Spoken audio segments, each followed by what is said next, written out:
My wife came to me early on in the pregnancy and said, I want a doula. And I was, what's a doula?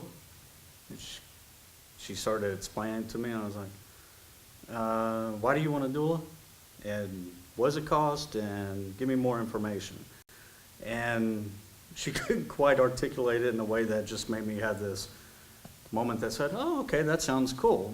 But ultimately, it came down to my wife wanted a doula, and after being married and on our third child, I recognized that she wanted a doula, so we were going to get a doula.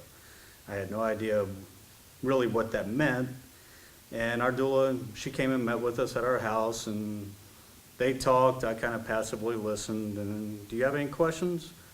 And after hearing them talk and having had two children,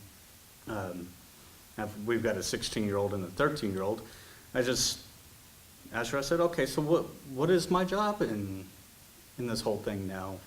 Sounds like you're taking a lot of those responsibilities. And she assured me, no, you're still there doing your job. I'm just, the best way I could describe it is I'm helping you orchestrate the experience. And Nikki, my wife Nikki, she comes up with a birth plan.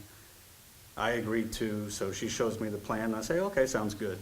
And she helps us stay on task with that. She helps the doctor stay on task with that. And then we fast forward to the day of when my wife goes into labor, and about 20 minutes after we got there, Keisha shows up, and she's there, and all of a sudden I feel a little bit more calm to take my car from up front to the parking garage, grab a couple bags, come back in, and I'm ready to go, and they're not quite ready to go. They're still taking vitals.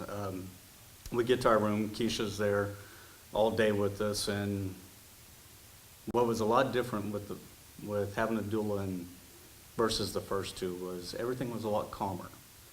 And even whenever you see those blips on the screen that change, and when the tone changes, you feel a little bit helpless because you don't know what they mean. You don't have any influence in the room other than to hold your wife's hand, kiss her forehead. And, I just had this look, and I turned directly to our doula and with my eyes really big, and she goes, until you see 5 of the doctors and the nurses bust into the room, don't worry about it. It's normal. So for me, it became, she kept me calm. She kept Nikki calm. She kept the doctors on task with the birth plan. And, it would seem that at times they wanted to get through things a little bit faster, but my wife didn't want the medicine to speed things up. Wanted to have as much of a natural childbirth as possible, but she also took guidance from my wife. So if there was a change that my wife wanted, Keisha would ask the question, are you sure you want this? But she wouldn't interfere with the decision-making process. She coached us through the whole thing. And that made it a lot easier than the first 2 times. And, 13 and 16 years ago, if we wanted a doula, probably wouldn't have been able to afford it. But, if we have another kid, we know who we're going to call just as quick as we call grandparents and say, you're on the clock again, Keisha. It's well worth it. It makes the whole experience calmer.